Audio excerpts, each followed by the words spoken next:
Good morning, everyone, and thank you, Tony, for that lovely introduction. I feel quite exhausted just listening to all of it, but let me say from the start, I'm doing now what I enjoy most about being an academic, and that is talking to students. So a very warm welcome.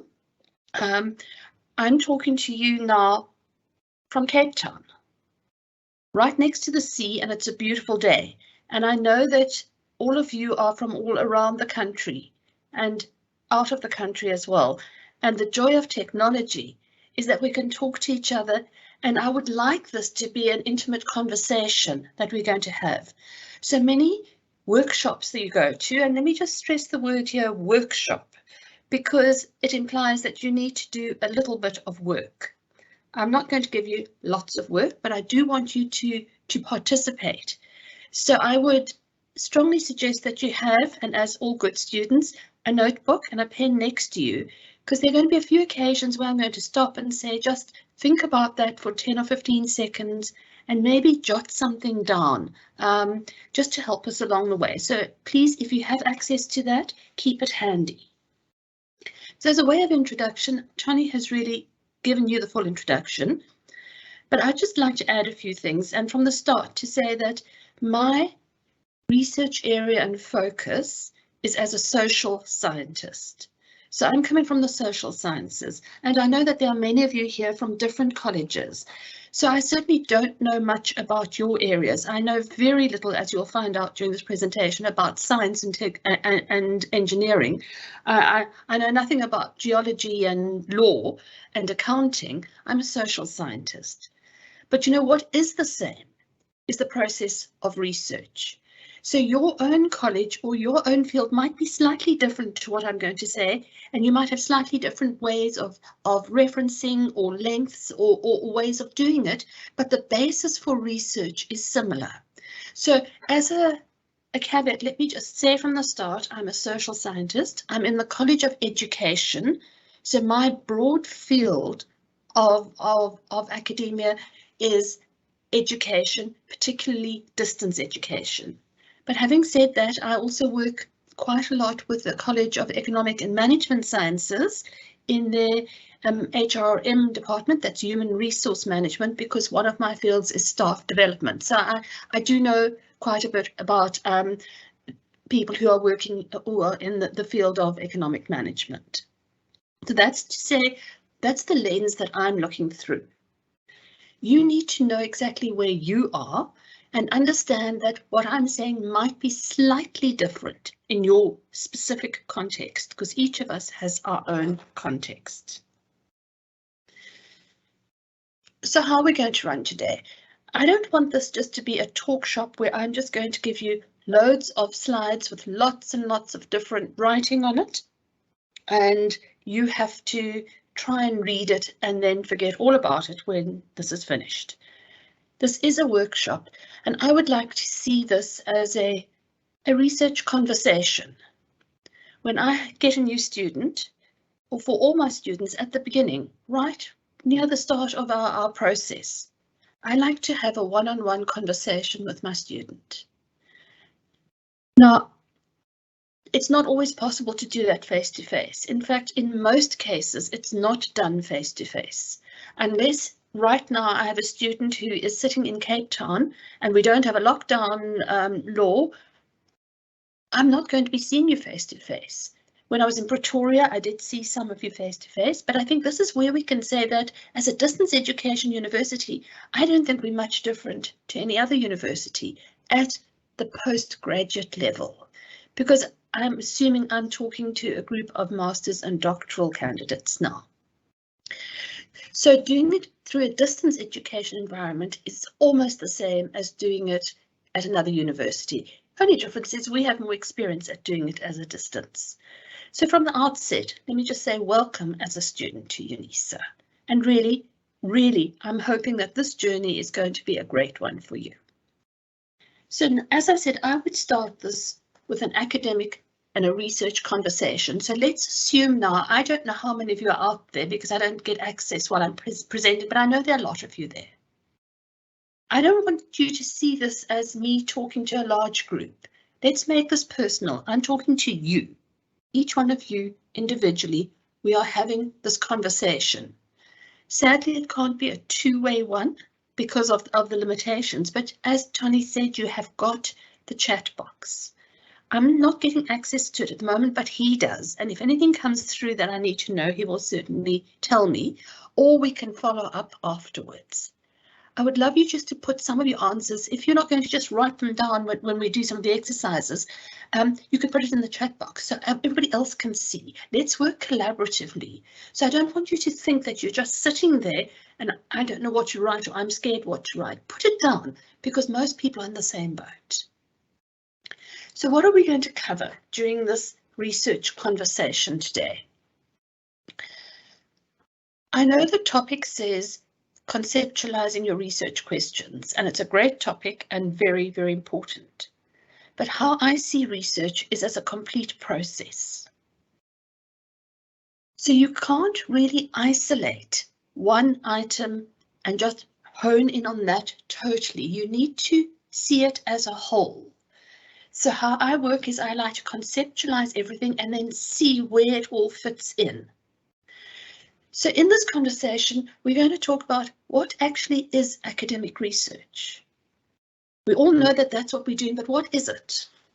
And then the next question is, why are we carrying out academic research? What is the reason for doing this? And what do you do with it? Where do you find academic research? Once you've done this research, what happens to it? And then the topic for today is, once we understand that, now we're going to hone in on how we choose a research topic. So that is the emphasis throughout this presentation or this workshop, but I'm going to make that part of the whole process. And after we've chosen and spoken about the research topic, I want to talk about the research process. So once again, you can see where today's topic fits into the whole process. I really do not want us to see things in isolation because they're all dependent on each other. Now, I'm not sure at what stage all of you are, but I'm going to make some broad assumptions, and I would think that many of you have registered this year for the first time for your research module, your research proposal module. And let me just reiterate that when you start on your journey and you register with UNISA for a master's or a PhD, your first year is to pass or to present a research proposal that goes through an academic committee that is passed. That is your whole focus for this year. So you need to produce a proposal that is of a good enough standard. And that needs to be in, it's normally about the end of September. It differs from different colleges, and some of you will already have put your first draft in, and I know you were probably horrified when it came back full of track changes. But that's what happens in your first year. And part of that is choosing the correct topic, because once you've got that, then you can continue through the rest of the process. So by now, many of you will probably have chosen your topic, or you would have put your topic in your first draft and you got many, many comments back from your supervisors, and you're sitting here thinking, how do I refine it and make this a good research topic? And that's what the objective of today is for me to give you some guidelines. Now, when I say guidelines, I think we need to talk about the relationship between you and your supervisor. You need to know that you are working now at a postgraduate level. And many students have this notion that I'm going to do a master's or I'm going to do a PhD and I will do it so well. All you need to do as my supervisor is tell me what to do, and then I will do it perfectly. It doesn't work like that. This is your study now. And as supervisors, we're not here to teach you. We are assuming at this stage that you have content knowledge. So it's not the same as an undergraduate course where you have your lecturer who's teaching you and telling you what to learn. You need to know your subject already. And obviously you can't know everything about it, but It's very easy these days to find out. You've got a Google search, you've got a library full. You need to find that out. So bear in mind what this conversation with your supervisor is about is us guiding you along your thoughts. It is not your supervisor saying, I think you should do this and this is how you need to do it. This is your research. And that's one of the big differences between undergraduate or school level and postgraduate studies. It's this idea that some students have that it's just a continuation of your undergraduate studies. I just need to learn more. So there's going to be a lot more content for me to learn. You know, your postgraduate work is not about learning content. Your postgraduate work is the process of carrying out research and teaching you how to think critically. We're not teaching content, we're teaching critical thinking skills, and that's what this country needs. So welcome to the process. It's a long and arduous process, and at some stages you're going to think about giving up. Everybody does. But please don't. You have a supervisor to assist you, and there are many other departments at UNISA that can assist you as well. We're here to help and guide. We know and we understand. Okay, so let's talk about what is academic research. And I've just put up two pieces of information here, because as a good researcher, we never make a comment without substantiating it. You'll see all over my students' track changes is, all right, this is a broad sweeping statement. When you say all people in South Africa are poor, you can't just say that. You have to say, according to Stats South Africa, such percentage of people are poor. So be careful to ever make a statement, particularly a broad sweeping statement, without having a bit of backup. So these look like two very simple little statements, but they're actually quite deep, and I think I want to go through them quite carefully. So if we look at what Kumar said in 1996, he said, what is academic research?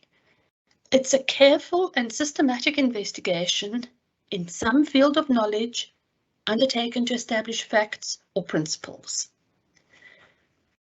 So the first word there is careful. When you care for somebody, you do it properly. Think about caring for your child. You could just feed it and clothe it, but that's not really being cared for. You're not caring for them. So there's that element of being careful, doing it properly, doing it to the best of your ability. And then we're talking about systematic investigation. And there's two words. And let's think about an investigation and maybe all the shows we see on TV, the NCISs, and there are so many now. And you've got an investigation going on. What is actually happening? Let's take an example. The example is we have a dead body. And the investigator, the chief detective, whoever comes in, what is he going to do? He needs to investigate, so he needs to find out. So that's what investigation means, find out how the person died, under what circumstances, was there foul play, and if so, who did it? And how does he collect that evidence in a systematic way? We all know of various high-profile court cases that were thrown out because the investigation was sloppy, because the investigators did not do things in a systematic way.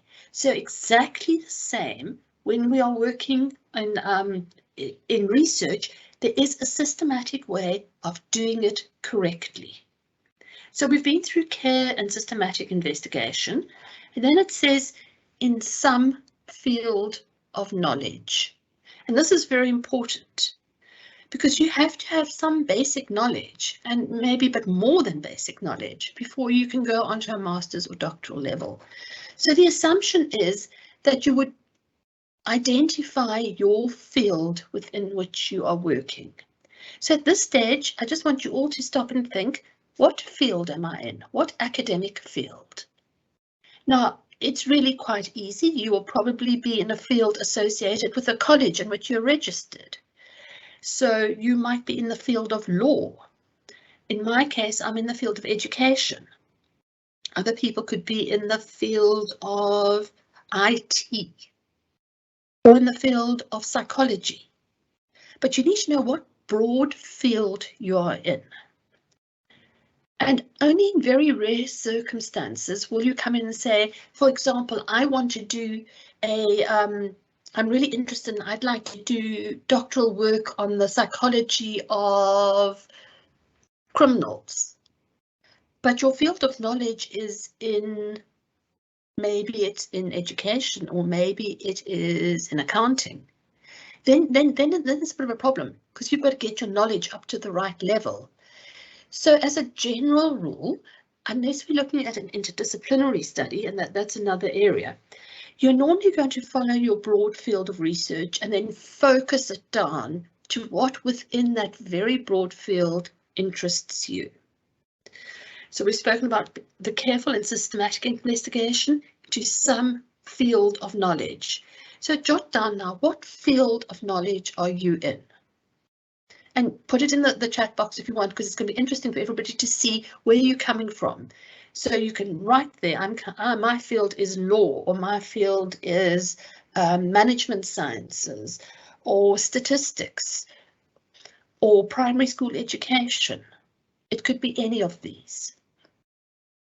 And then it says they're undertaken to establish facts or principles. So in other words, you are looking for information.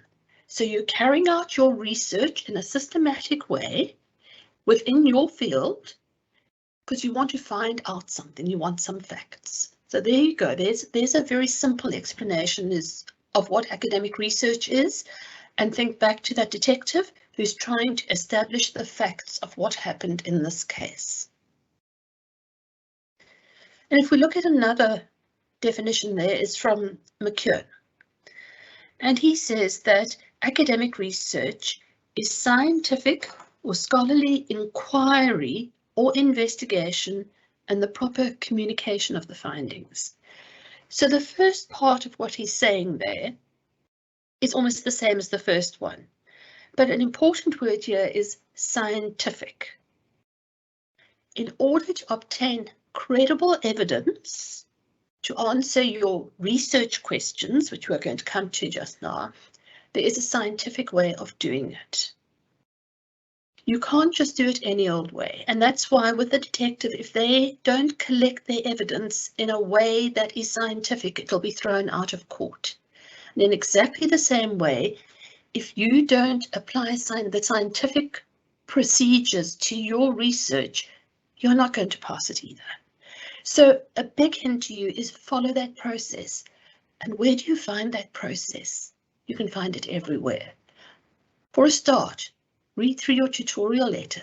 Everything you need to know is there, including suggested readings, and you will see books on the research design, on the research process, which you have to read and you have to understand. What comes to mind first would be Creswell or Babby and Mouton. There are quite a few of those books. And you can get access to them through the library. So I'm going to talk about that just now as well, is where do you find your literature to help you along the way. But there's a second part to that definition, and it says there it's the proper communication of the findings.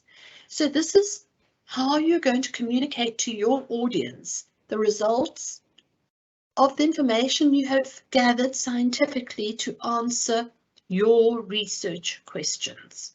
And how do we do that? Well, in your case now, you're going to be writing this up as either a dissertation or a thesis. And the important thing here is it has to be written academically. So you need to understand the basis of academic writing, not colloquial writing. I so often have students saying, using terms that are just not academic.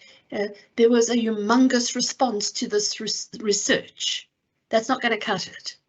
Okay, so we're communicating our research findings via a structured way within a dissertation or a thesis.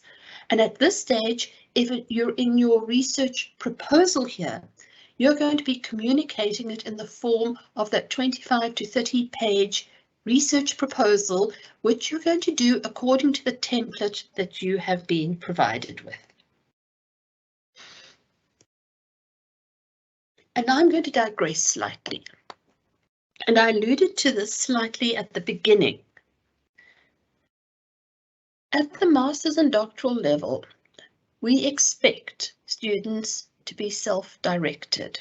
Now, what do we mean by self-directed? And here it says in its broadest meaning, it describes the process where you, as an individual, the student, take the initiative, either with help or on your own, to diagnose your own learning needs, to formulate your goals, and identify what you need to help you get through. And this is a very different way of the original behaviorist learning that comes at school level and possibly at undergraduate level, where you have a teacher who is teaching you content and you then need to reproduce that content to show that you have learned and understood it. And you have deadlines and you have somebody looking over you and you have somebody teaching it to you. If I make any point throughout this, this is the most important one. At postgraduate level, that is changing. It has changed. You are in charge of your own learning. It doesn't mean that you have to do it on your own, but you need to identify what assistance you need. And for example, this is where the CG's training comes in to being. There are training sessions that Tony Mugella is putting together sometimes 2-3 times a week. And you have opportunities to identify where you need, which ones you need to be at, and to be there. And if you can't, you can get access to the recording. Your supervisor might advise you and send you some notifications and say, I suggest maybe you join this, but nobody's going to check on you. So you have to want to do it yourself. And why you would want to do it is because you know that this is going to help you. So really, self-directedness is the way to go. There can be no excuses. You know, all the excuses that come at school or at undergraduate level is, oh, well, I never had the book, or the teacher didn't tell me to learn this section. It's not a blame game and somebody else's problem. It is yours, but it doesn't mean that we're abdicating from our responsibility. Our responsibility is to respond to you. So when you identify an issue that you're not sure of, your first point of call is your supervisor. And you need to hold them to account and to ask. And if you're not getting anywhere, then look for other people. Look for colleagues, ask around, and a lot of help you will get. And I think your best friend should become your college librarian. And I don't know how many of you have actually made contact yet with your librarian. And if you read your tutorial letter, it is right there. It gives you the information of who she is or he is and how you can get hold of them and how they can assist you. There are other, there's academic literacy programs, there's all sorts of other things, and you can speak to Mr. Mugella and you will get help and he will direct you to those, but you have to ask for that help. And then I'd like to just bring you to the attention of the reference I've put down here for Lisa Marie Blaschke. And if you're interested in this self-directed learning and the way it's going, I would really suggest you get hold of this article on heutagogy. And Lisa Marie did her PhD in this, and she is based in Germany, but is a friend of Eunice's. She's been here quite often, and many of you, if you're staff members, would probably have met her. And she takes this self-directed learning even one step further. And now we're talking some big words here. Most of you will have heard of the word pedagogy. And pedagogy is just a way of teaching, how you teach, but it normally applies to children, to how you would teach children in a school environment. Andragogy is what we were talking about now, self-directed learning, which is where you're taking control. But Lisa Marie takes it one step further, and she's talking about heutagogy, which is the ultimate. So instead of it just being self-directed, it's self-determined. So you're going to determine your own learning. You're going to work out, what do I need to know? What courses do I need to go on? Let me put together my plan with the assistance of my supervisor. That's absolutely fine. We're not saying you're out on your own. And I'm going to work out how to do this. So I would ask you all to think about that carefully and understand that that is the route that we need to go at postgraduate level.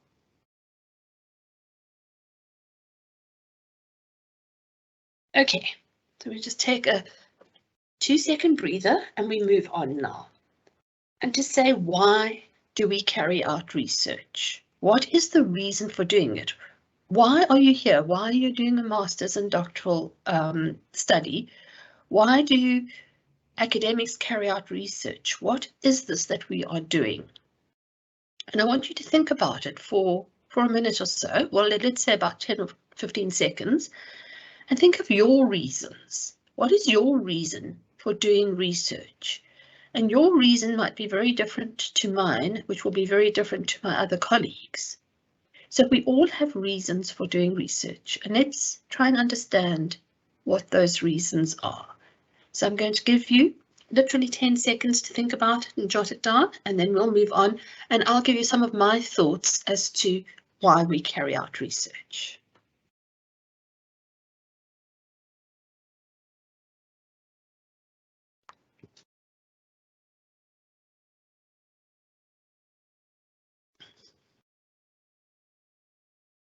Now that you've thought about it for a few seconds, I'm going to split it into ideology and reality. So on the left, to me, I think the most important reason that any of you would have would be, I'm doing it because I have to. It's part of my postgraduate studies. Or if you see the word IPMS there, that means my performance management system. And that is if you're a staff member or an academic staff member at a university. I know many of you are staff members and also students. So why am I doing research? If you're a staff member, you're going to say it's because that's what one of my KPIs is. I have to do research. And for the rest of you, well, if I want to get a master's or doctoral degree, I have to do it. So that's a practical answer. So let's look at it officially, though. Why do we do research? And this is more ideological, the real reason, and that's to explore new ideas and explore new horizons. Because without research, the world would just stay as it was. We wouldn't be in this fourth industrial revolution if there wasn't research carried out. We wouldn't have electric cars and new forms of energy or all sorts of things if there was never research carried out. So one of the main pillars of a university, besides teaching and learning, is to carry out research. Not all research becomes doable and usable. A lot of it you have to go through and then it's not actually going to be implemented. But that's what happens. You have to continue doing research to explore new horizons. And then many people in the field, let's take teachers, for example, will come up with new strategies to say teach maths to grade 8 students who are coming in from primary school and haven't been properly trained. And they will have worked out a program that they think is working. And it's not right to keep it to themselves. They need to let everybody else know because maybe other people could implement it as well. But you have to prove that it works. So you have to do a program evaluation, and that's research. And if you can do it scientifically and prove here, I have a program that is producing better results, that is research. And then the third one is to find unsolved problems. So if we have problems that are always at the back of our mind and nobody's researched them, we need an answer. And there could be many. I mean, we could just be very blasé and say, is there life on Mars? We don't know. So maybe we want to solve that problem. My problem, and you will notice I always come back to my cats, is why do cats always want to sit on your keyboard when you're typing? Never when you're not typing, always when you are typing. So if you see a little black cat come in front of the camera, you will know I don't have the answer to that question. So that's officially why you're doing what you're doing. But let's also be realistic, we're people. So unofficially, why are we doing this? If you, this is for students, but also specifically for staff members, we want to publish papers, we want to get our work out there. And publishing papers means we could present our work at conferences and sometimes in nice places. And you will see from that list that Tony read out earlier, I've traveled the world, and that was to be able to present my work internationally. And that's a wonderful reason for a lot of people. So I have friends all over the world and some really good ones. And I think I even mentioned Lisa Marie just now, Lisa Marie Blaschke, who talks about Goethe. She's based in Germany, but we've met up at numerous conferences and become good friends. I have a lot of friends around the world, not only as academic friends, but also as real friends. So that's a great incentive to continue. You'll note I've done a lot of work in Australia, and that was started off by just going to one conference in Australia to present a paper and landing up as being the vice president of the Australian Open Distance Learning Association for 7 years. So to publish papers, that is a great incentive. To attract funding. By publishing, you have more chance of getting a bigger grant. So that's another story, but that is important. I think an important one is to enhance your CV. I'm sure all of you will agree that your CV, or you feel that your CV will look better if you could put MSc on it, or MBA, or Doctor of Philosophy, or whatever you're doing. It does enhance your CV. And why do you want to enhance your CV? To help you secure a better job. So this is realistically why we're doing it. And the final one is maybe you want to impress some people. Be realistic, we're all human. Remember, when your dad said to you, my boy or my girl, you're never going to amount to anything because you don't apply yourself. Well, see what they say now when you've got your doctorate. So that's why we do research. But once you've done this research, what do you do with it?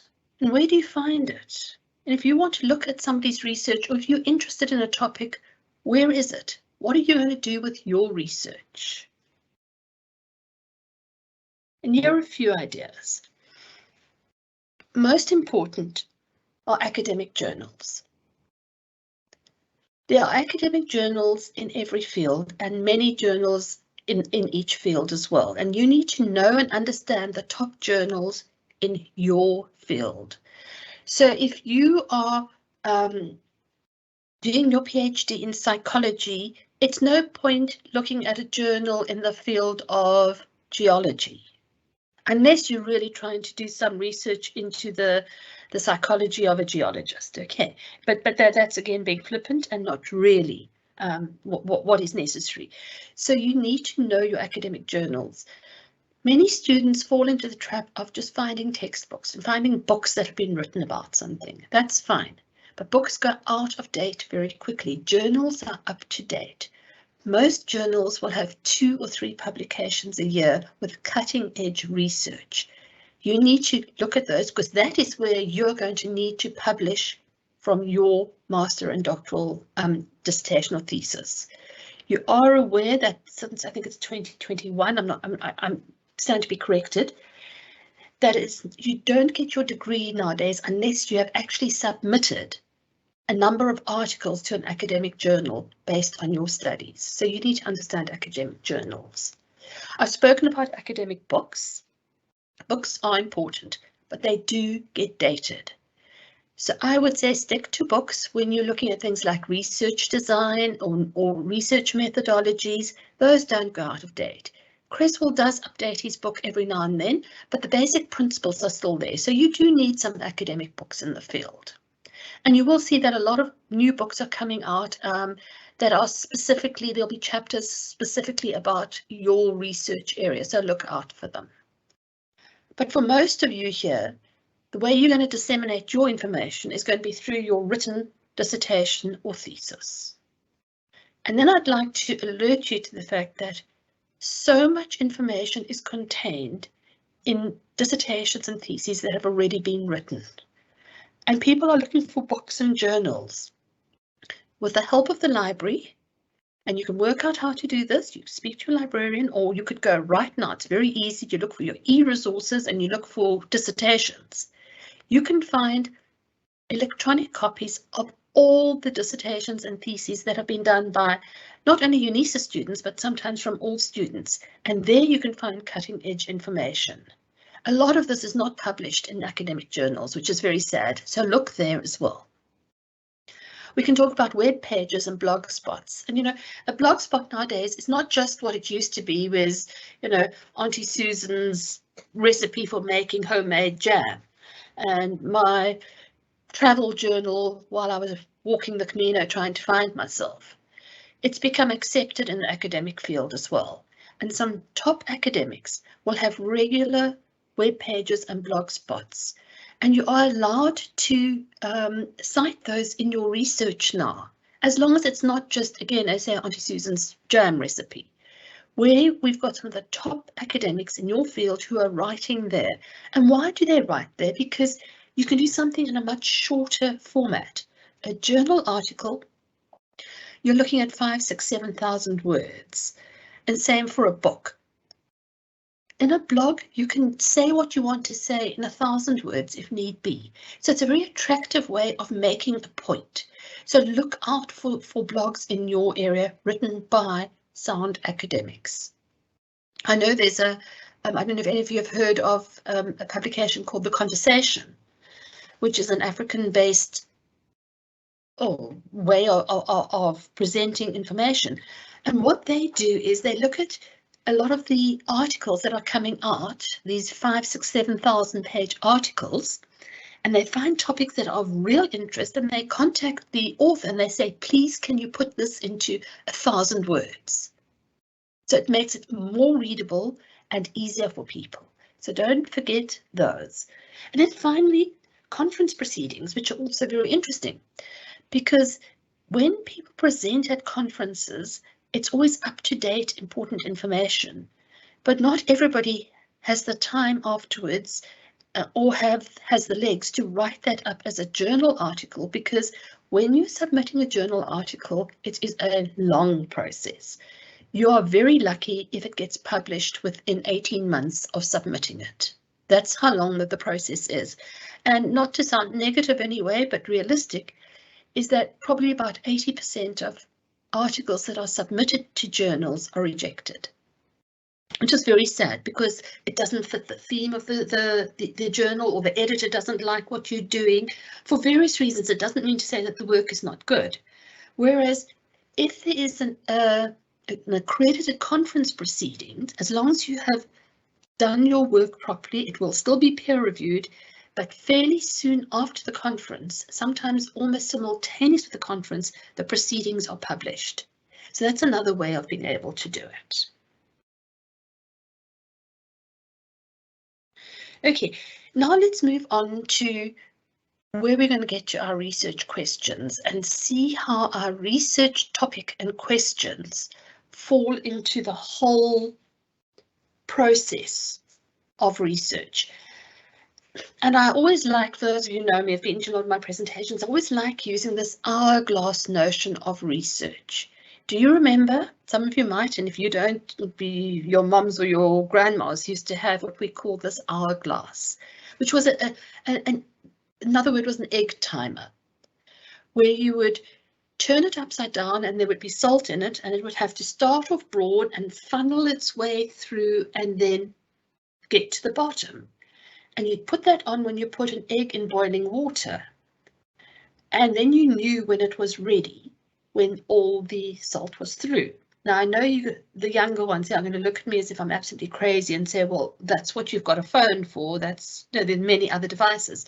But it's still, I suppose you can find them in antique shops now. And I've still got my grandmother's one from, and when she got married in the 1920s. And it's a lovely I love using it as an analogy. So when we're talking about the structure of research, you're going to start off like this hourglass, very broad. And we've already mentioned it. Your broad field that you academic field that you're in. I'm in law, or I'm in education. You're starting broad. And now we're going to have to start to narrow it down, because one of the biggest problems we find with students is they want to do this great big research that is so broad, and it's totally impossible to operationalize. Research needs to be a bit more intensive. So you need to narrow it down within your broad field and focus in. And that's what we're going to do a few exercises with just now, is trying to focus down to exactly what it is that your research question is, what you're asking and what you need to do. Once you've established your objective and your research questions, and remember that's what we're going to be talking about for the rest of this, the session is your research questions, you will then have to learn to operationalize it. In other words, how am I going to take this concept and these questions and make them work for me? How am I going to get this information? What means am I going to use? Am I going to do a survey? Am I going to do a policy analysis? Am I going to, and all of that comes into it. Now you can see we're getting very narrow, because now we need to collect that data. Why are we collecting it? Is to answer the question. Once we've got the data and we've brought everything in, we need to interpret that data. And that's where we're starting to go broad again. We're analysing the data. And from that, we need to reach conclusions, which go back to answering our questions. And then we go broad again, because we're generalising back to our question. Now, I know it doesn't always work like this, but this is a good idea of the actual process of the research structure. And why I've given it to you now is because I want to focus on that, narrowing it down to get to our questions, so that you can see what we are doing in the whole process. We're not just saying we're talking about questions now. Why are we talking about questions? And where do they fit in to what we are talking about here? Okay. Many students come to me and say, I'm going to be doing a questionnaire. I can't wait to do this questionnaire. I'm going to do this and get all my answers from that. And that doesn't work, because unless you know what it is that you're asking and what your question is, how can you start collecting data before you know what you're doing? You have to have a well-defined, focused topic from which you can formulate questions. And once you have your questions, then you know what you're asking and you can find that information specific to your questions. So that's why we say it is a systematic process. It is iterative as well, because it changes all the time, but you need to have all of this in place before you can start operationalizing. And this is a big mistake that people make, is they run straight into a questionnaire and they haven't actually conceptualized their topic and their questions. So how do you know what to choose and how to go about this topic, how to choose your focus topic? And I'm going to give you here 3 considerations when you're establishing your research questions. And number 1, go back to what we spoke about earlier. Write it down. You've got it written down. You know your broad field. So start there. And I want you all to sit now and think carefully. What is my broad field? And now when you want to focus it down, there are a couple of things we can do. But first of all, why do you need to focus it down? I had a student who said to me, I want to interview all the small business enterprises in the Eastern Cape to find out their financial needs. That's very, very broad. What financial needs? What do you want to find out about their financial needs? Was it about bank loans? And also, why do you want to do everyone in the Eastern Cape? Why not focus it onto small vendors or takeaway food shops or something that's more focused? So to start with, you need to know enough about your topic and you have to be interested in it. I can't stress this enough. I mentioned it earlier. You can't go and do something at a doctoral level when you don't have enough information about the topic. Yes, I know you can get that information, but don't think that you can get 3 years of undergraduate worth of information in one quick Google search. So I would encourage you to stick to your broad field where you do have knowledge.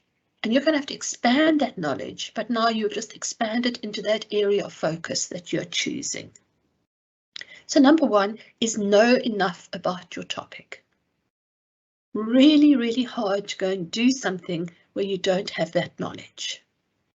But maybe more importantly, you have to be interested in and passionate about it. This is a long journey. It is a difficult journey. There are highs and there are lows, and there are going to be those lows. And in those lowest of lows, when you want to pack it all in and you can't do it anymore, if you don't have a passion about what you're doing, that's what's going to happen. But if you really are interested and you really want to know, to get that knowledge and answer those questions, for whatever reason, it might be this program that you've developed for the math students that you're completely passionate about, and you do know that it's going to work and it will help so many students.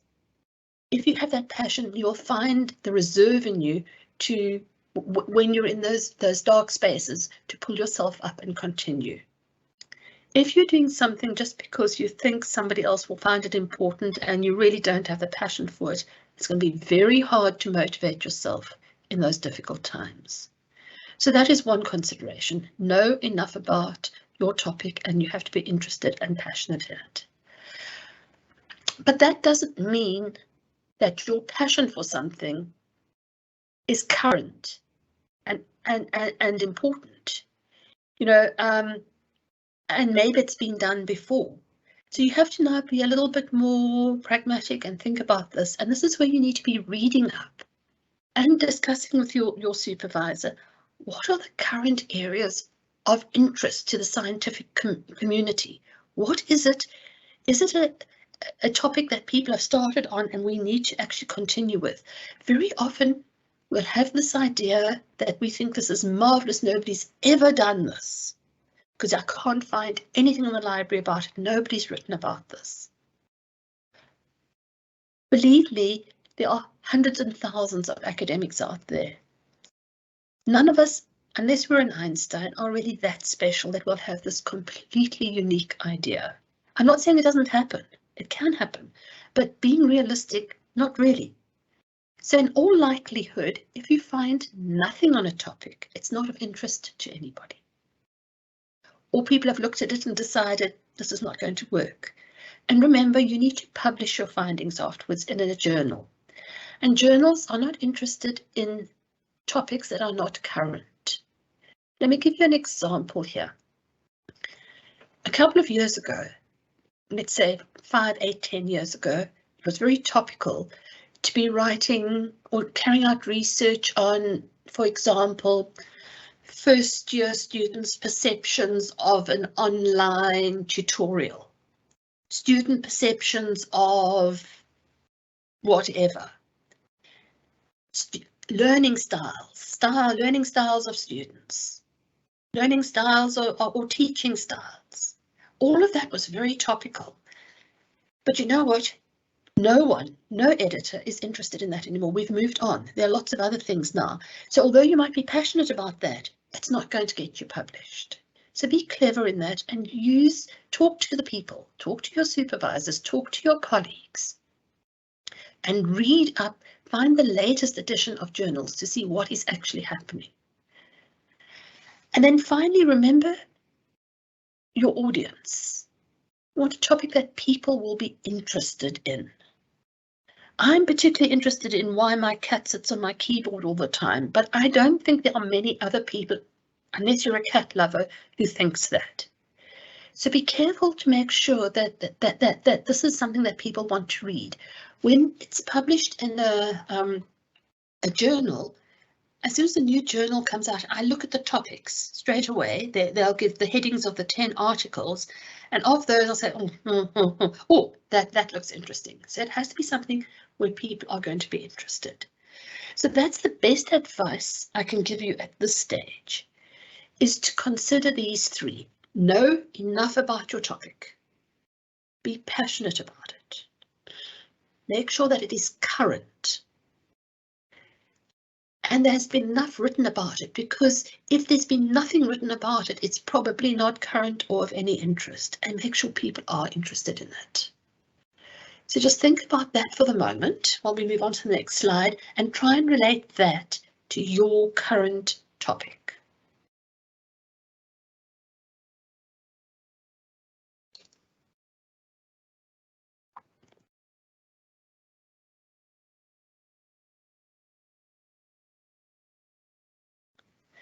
This is almost just a summary of what I said, but in a slightly different way, with one or two other considerations at the same time when you're choosing your topic. And the first one we've spoken about is personal interest. You have to be excited by it. Even if nobody else in your family is, they might, my family roll their eyes at me when I get excited, when I get I get some statistics out, because I mean, how can you be excited about statistics? Well, hello, I am. I find it fascinating and really exciting. So you need to have a personal interest. And as I said, it must be an important topic. It must be a topic that people are interested in. You need to create some excitement around it. Or everybody's done it this way, but here's a different aspect to it. So create that excitement. And now a couple of other things that you need to consider as well. And a lot of students don't consider this. You need to reflect on how difficult it is to research that problem, because some problems cannot be researched easily. And you don't want to do that to yourself. You've got to be able to say, I can get this information to answer my question. And some information is very difficult to get. And I'm going to think of one or two examples. If we talking about gender-based violence, and you say, I want to do a questionnaire and ask people, did you hit your husband last night, or did he hit you last night? That's not going to happen, because first of all, it's ethically not right to ask that, and secondly, people are not going to give you an answer. People are embarrassed by it. You're not going to get a true answer. People aren't going to say, oh yes, no, my husband beats me every night. Some people might, but you're not going to get that. So there's the ethics involved as well, and the difficulty. So don't ask questions that you can't answer. If you want to ask a question and say, are there men on Mars? How are you going to research that? Unless you're attached to NASA and have extraordinary funding, you're not going to be able to answer that question. So think about, how can this be operationalized, and can I get the answers within my means and resources? And that's where I want you to consider the monetary costs. For most of us, and most of you, the most you can probably have to do this is what you get given through a bursary or funding, which will cover your registration fees and some direct costs, the costs of a statistician, the costs of editing, of buying a laptop, etc. There's no or very little money for a big study that is going to involve thousands of people in the field and extra capacity computers, etc. So you have to look at what you have got. If I go back to this gender-based violence, I've got a friend who's head of an NGO, and they've got, I think, 250 people working in the field, and they are doing a big study on gender-based violence, but they are funded by the CDC, which is the Center for Communicable Diseases in the US. And I'm not allowed to say the amount, but it's very, very, very big numbers. But that's what they need to get to be able to do that research, they need those resources. We have to consider that many of us don't have those resources. Maybe once you've got your PhD and you're maybe working for university, there are a lot of grants available, and I know a lot of us are always grant writing and finding grants so that we can do these kind of projects. But at the level of writing your thesis or dissertation, you will have limited means. So you have to make sure that your proposal is according to that. And once again, I put in here ethics. Think of the ethics of asking those questions. You can't always get answers and true answers. And particularly ethics if you're trying to involve vulnerable people or children or anything along those lines. It's not always easy. So I would think carefully before going that route. And then lastly on this, your topic has to be significant. And I often say to students, and let me say it to you now, is why? Why do you want to do that? What's the problem? Why? And people have to sit back and think, There must be a real reason for doing it. Why did you choose that particular research topic? What is of so importance? How is it going to be significant? If you've got your maths program, the reason for doing it is because this can be rolled out and we can up the level of maths so we don't have to have such a low failure rate or high failure rate, sorry, and low pass rate, that we can get people to start thinking mathematically. There's significance in that. So please think about a reason why you are doing it. So again, in your notebook, just make a note, why am I doing this study? What is it significant? What difference is it going to make in the world? Because that's why we are doing this. We did have that slide earlier where we said, well, why are we doing research? And we did have some ideological reasons and we had some personal ones. So your personal reason is, why am I doing it? Because I need to get this degree so I can get a better job. But hopefully you've got more of a altruistic reason as well, is because this can make a difference.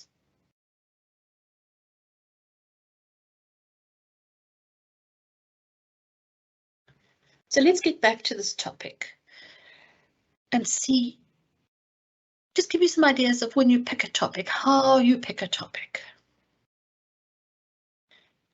And I think the most important thing you do right at the beginning is you brainstorm for ideas. What is brainstorming? It's when it's your wish list, your dream list. You're starting big. Remember that hourglass? We start big and narrow down. So within your field, if you had carte blanche, what would you want to do? And again, I'm going to come back to this maths story. I want to be able to get every child going into grade 8 to understand the concepts of maths and be excited by it, or whatever. It could be really, oh, well, you're dreaming. Dream when you're brainstorming for ideas. And once you've done your brainstorming, then you need to read. What else has been written about this? Maybe there are many other programs in maths for students. Let's read up on them. How are they different to mine? What do I want to do that's different? The library is going to become your best friend. And you need it, not just when you're writing your literature review. Part of writing your literature review is to help you identify gaps so that you can focus on your topic. And then you go on to focusing on that topic. We're going to do a little exercise just now about making a list of useful keywords. And we'll talk about it again just now, but certainly once you've got your topic, then you need to do that. We'll do that in a few minutes. You have to be flexible. You cannot be rigid. You'll start off and say, I've got this amazing idea. This is what I'm going to do. But then as you go further down, and you start learning how to operationalize it and the challenges, and you read more, you might change it slightly. I know that my topic for my PhD was vastly different at the end to what I thought I was going to start off with. In fact, a little story there was, I had done about 6 months of research, and we are talking the good old days, you know, when we didn't back things up or know about flash drives or anything like that. We just had a good old laptop. And I'd found lots and lots of reading, and I really knew what I thought I knew what I was going to do. And then sadly, my laptop was stolen in a burglary, and I had no backup on anything because I didn't expect it to happen. So I spent about 2 or 3 months, you know, sort of drowning my sorrows in my Coke Zero and wailing and moaning and whatever. And then I pulled myself together and started again. And by that stage, I had forgotten everything else I had done, and I had no list or reference to it. And you know that it was probably the best thing that could have happened, because I actually landed up going on a totally different track, and that track was much, much better. But my title changed as I was going, and I could see I did this interview and I did that, and I could see maybe I must focus a little bit more in a different area. So just the idea there is to be flexible. Don't be rigid. Once you've chosen your topic, you've got to then get it into research questions. But I would say the first thing you've got to do is actually put it into objectives. So you have your topic. Let's go back and say our topic is maths education for grade 8s. And the topic is a program evaluation of XYZ program. Let's call it mindfulness in maths or breathing techniques or something in grade 8 learners. Once you have your objective, you have to ask your question. So what actually are you asking? So we want you to talk about this program, but what is the question?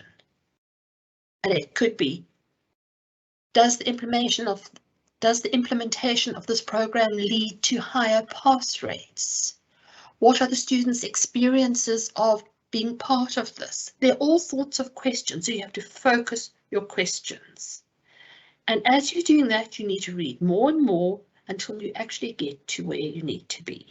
So as I said from the beginning, this is not a session where I can tell you that's how you get your questions. It's a process that you have to drive yourself with the assistance and the guidance of your supervisor, and you will get there.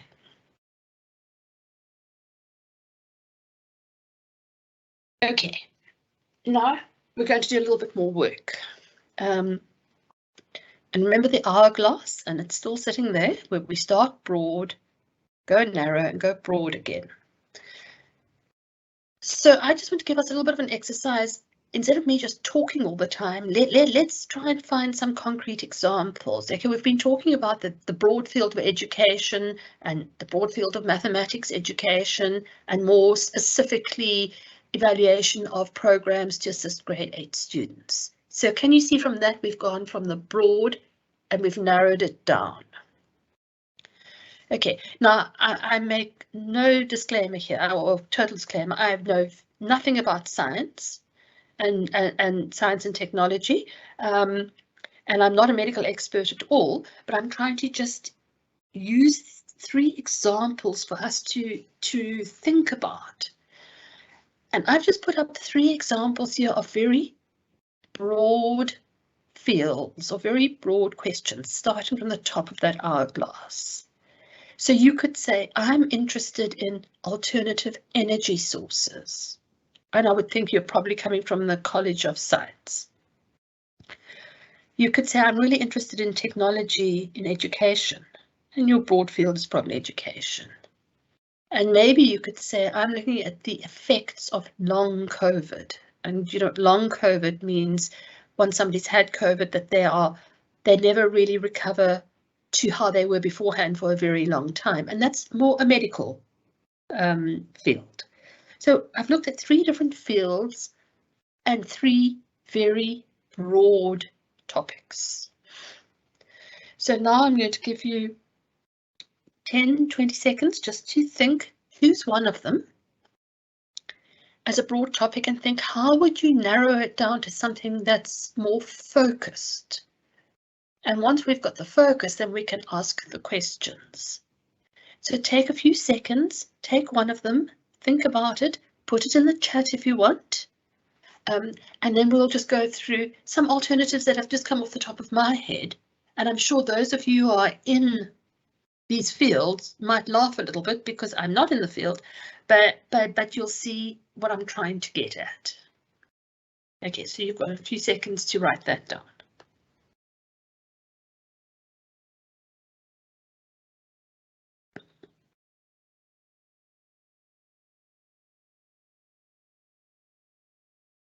Okay, so I'm a little bit ahead of you because I thought about this last night. And so let's say the alternative energy sources. Now, please don't laugh at me. I'm just thinking the way I do. And I've said, well, what about the use of personal little windmills? And you can see these little windmills in my mind that I can put on top of my apartment, and it can generate enough energy for my use. So I'm looking at the broad topic of alternative energy sources, and I focused it down to how we can have our own agency personally to create our own energy source using something fairly simplistic. I could be way off, but can you see how we've gone from the very large down to the very small? We've focused it. Where I'm a little bit more comfortable is when we're talking about technology and education, and I'm particularly talking about online learning now. And this is what we've all been exposed to, and exactly what you and I are doing at the moment. So yes, we can say we need technology and education for online learning. That again is very, very broad. So why don't we focus it down to one area? And what's concerning me is the lack of digital literacy skills in many of our students. So I focus it from a very big area down to the area of digital literacy skills, which can be focused on even further. I would think an interest here is I've just recently been doing the quality assurance for a very large university in the middle of South Africa. And they obviously had to go online, as did everybody else during the COVID time. But nobody really thought about their distance education programs. And they've got distance education programs running face-to-face on a Friday afternoon and a Saturday morning for teachers to upgrade their teaching skills. But these aren't just young teachers. These are ladies, in most cases, who are heads of department, who've got 20, 30 years teaching experience. Our children they are looking after the future of our children. But they didn't have access to computers. Now, it doesn't mean to say that they're not great teachers. They were brilliant teachers, but there was no ways that they could continue the program in an online environment because they didn't know how. They didn't have the skills required to use the technology. So there's a way of taking a big area and breaking it down into something more focused. And when we talked about the medical one, the effects of long COVID, and here I'm talking with a little bit of experience, and I'm taking a very close friend of mine, and what they've discovered, and she certainly has suffered from long COVID. She was in hospital for 3 months. She isn't getting much better and stronger, but she's got a long way to go. And suddenly her doctor found that quite a few of his patients who had suffered long COVID were developing cataracts over their eyes. And he immediately said, this needs to be investigated. We need to see what is the incidence. Is this one of the effects of long COVID? We don't know, and I'm certainly not saying it is. I'm just saying here is a way of taking it down and focusing it more. So you need to do that with your area. And if your area is law and your focus area is legal advice to children or to women who have suffered gender-based violence, then you need to focus it down onto maybe the psychological effects of it or the legal implications. I'm not sure, I'm not a lawyer, but you need to take each of those and take it down. So can you see what we're doing once again with the hourglass is we're trying to focus your area, because your questions are going to be based on those focus. You need to focus your questions on that very narrow area that you're going to be research. So you're not asking questions that are not needed for this particular study.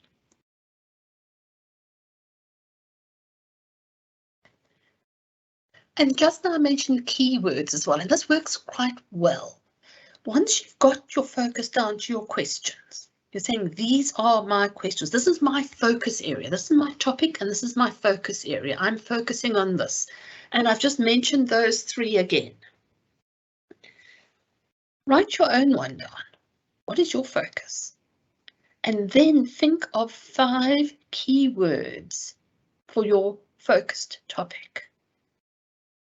Now, it should be very easy, because if your topic is focused enough, your keywords will be there. And why do we use keywords? If you want to search for something, so if you're doing number 1, the use of personal windmills to generate energy for self-use, and you want to find information on that, what are you going to type into Google? What search? What words are you going to use? And those are your keywords. And I think you're going to be talking about alternative energy, wind energy, portable windmills. All of those kind of things are going to come in digital literacy skills. You're going to look at digital literacy skills. You're going to look at online learning. You might look at the digital divide. But those are the kind of keywords you need. And certainly, you know, with your incidence of cataracts in patients with long COVID, your keywords there would be COVID, maybe long COVID, cataracts, the eye, all of those kind of things. So once you've gone from your broad and when you've got to your narrow topic, you need to include at least 5 keywords. And that's what I'm going to ask you to do now in the next 10 seconds, is take your topic that you've narrowed down and see if you can come up with a few of those keywords.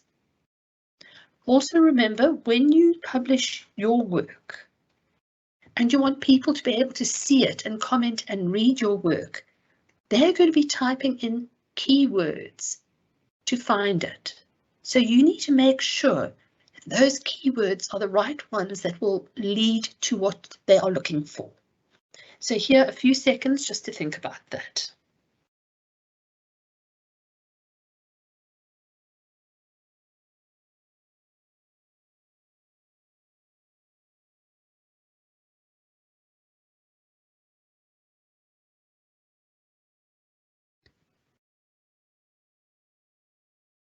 Okay, so let's just wrap up this little section where we've been talking about the purpose of research, what is research, why we are doing research, and then your research topic and how we go from a broad research topic down to a narrow one from which we actually find our questions. And what are we going to do with this? Once we have the questions, we're going to, through the scientific procedure, be looking for answers to our specific questions. So just, that's almost like a very, very simplified way of what you're going to be doing. If you're looking for answers, you need specific questions that need to be answered. How can you answer something if you don't know what you're asking? And there is a procedure to follow. And I'm going to briefly go through that procedure next, and again just highlighting where in this procedure, this is the scientific procedure, your research questions fall, in what area, where it comes in. So again, you can see the big picture, where you are, and then where you have to go from here. Again, incredibly simplified. But this is the process. It's not a linear process, but there are items, we call it iterative. So you will start with one and go to the next, but then you might move back. And as you're going along, you'll move back and things will change. But this is a very simplified way of what you're going to be doing. So remember, it also follows the hourglass. We're starting very broad in your field, and then you need to define the problem. Why are you doing this? What is the problem? Because what questions need to be asked? The problem is that math students in grade 8 do not have basic math skills. That could be a problem. The problem could be that because of the problems with ESCOM, people are without electricity and we need to find alternative solutions. So the problem is a lack of electricity. The problem could be people with long COVID are developing cataracts. Your problem is that we're moving to online learning, but many people do not have the digital literacy skills to be able to do that. That is the problem. And you can do that problem in a short sentence or two. And if I had to ask you now, what is the problem in your research? What is keeping you awake at night? What is worrying you? What is the problem? Think about that and answer it in just a short sentence or two. It's not 3 pages. Maybe a really good exercise is to talk to somebody who knows nothing about what you're doing. It could be your partner, it could be a parent, it could be a friend, it could be my cat, and just say, I am concerned about. This is a problem. And tell it to them in a few words. Once you've got your problem, you have to look at the objective of your study. Why am I doing this study? What do I want to get out of it? Okay, the first one we could say is I want to evaluate this maths program in order to improve it and disseminate it to other schools. That's my objective. My objective is to develop an alternative form of energy that each household can manage themselves. My objective is to ascertain whether the incidence of cataracts are as a result of the COVID, of having contracted COVID. There are various ones, but those are absolute objectives. For your study, you usually have one overall objective, but then you will have sub-objectives. Remember that you've got an overall objective and then there are secondary objectives. Now this is where your research questions come in. You need to turn those research objectives into questions. And you know what? This is the simplest thing. If you have specified your objectives, you just change them a little bit of wording so that you're asking a question that relates to each objective. So my objective is to ascertain whether students have sufficient digital literacy skills to work in an online environment. So your question could be, what digital literacy skills are required in order to work in an online environment? Or what are the levels of digital literacy skills of first-year students entering UNISA? So can you see how you take your objectives that have been well thought out and that you move them into questions? And that is how you get to your research questions. Once you have your questions, you need to create the design of your study. And the design is not the methods or methodology. People get very confused with this. It's the overall design. So I'm going to be carrying out a survey, or I'm going to be doing a policy analysis or a document analysis. And a survey isn't necessarily a questionnaire. When we get to your methodology, we will work on that. But you're saying overall, how am I going to get that information? And I would say in probably most cases, you're probably going to be doing a survey. But some of you might be doing a case study. Some of you might be doing something different. And within that research design, once you've decided, let's say, for example, you're going to do a survey, then you can decide, well, how am I going to do this? Am I going to collect my data in a numerical way, or am I going to be talking to people and collecting text? So one way is going to be more quantitative, the numbers, and the other way more qualitative, the words. Now, many students come to me and say, I'm only going to do qualitative. Before I've even thought of my topic, let me tell you, I can't do numbers. I don't want to touch numbers. I want to do qualitative. And they are set fast in that. That's fine. I think you need to make a decision. Are you more a quantitative or qualitative person? That comes into it.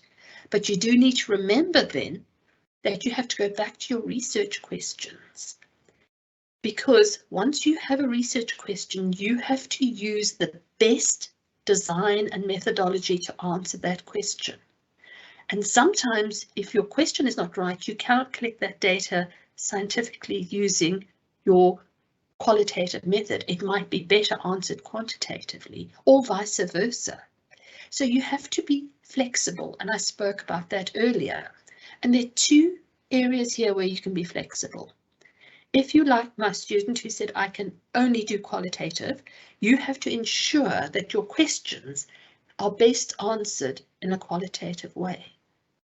If you're insisting on doing quantitative, the same thing. The other way you can be flexible is with your methodology. So you can either be flexible in your questions, if you're insisting on qualitative, that your questions lend themselves to qualitative. If you're talking about the experience of people going through whatever and you want their inner experience and their feelings, that's qualitative. So make sure your questions are asking about people's experience, not asking about the incidence and the time and the number and the averages. If you are more flexible, that's with collecting your with your methodology. If you insist that your question is exactly right, I don't want to change my question, then you have to be flexible with your methodology and say, although I might prefer doing qualitative, I can see, or I'm being advised that the best way to answer this would be quantitatively. And you have to weigh up the pros and cons here. Where am I prepared to be flexible? Either my topic I'm not going to be flexible on, that is my topic and those are my research questions, then I have to be flexible in the way I collect data. If I am insistent on doing it one way or the other, qualitatively or quantitatively, I might need to be flexible in the questions I ask. Please think about that. And I know we're running out of time, so I'm going to just go through this last bit quite quickly. Remember that once you have collected that data, which should give you enough data to be able to answer your questions, you need to analyze that data. It's pointless just having this data, and particularly with qualitative, we have students coming in, they'll just quote what everybody said. No. It has to be analysed properly. So if you're doing qualitative, this is where you would use a qualitative expert to assist you, and more than likely you will use a software program, either Atlas TI or NVivo or one of those, where you can do a thematic analysis and come up with general themes that people were talking about. And then you can evaluate those results and use them to answer your question. And if you're going quantitatively and you have, for example, used a survey questionnaire, this is where the assistance of a statistician is incredibly important, because stats is not just an average and a mean and a descriptive and a frequency table. That's fine for a high school project. It is not okay at master's and doctoral level. You will need far more inferential statistics, and that will have come from your questions, because you're going to be asking questions with relationships and correlations, etc. So bear that in mind. And what is not written here is what we've spoken about as well, is your final dissemination of your results, which is writing up your thesis, your dissertation, and your research articles. So if we want to sum up, you need answers to your questions. So you need to have the right questions to get the answers. So just a very broad summary, you need a researchable question, one where you can carry out that research. It is within your means and your ability as one person to do it. You don't have a large team, it is you. You have to do it in a scientific manner. So you need to plan from the start, how am I going to do it? And I've given you some of the ideas, but for this you will have to read up substantially, but follow the scientific route.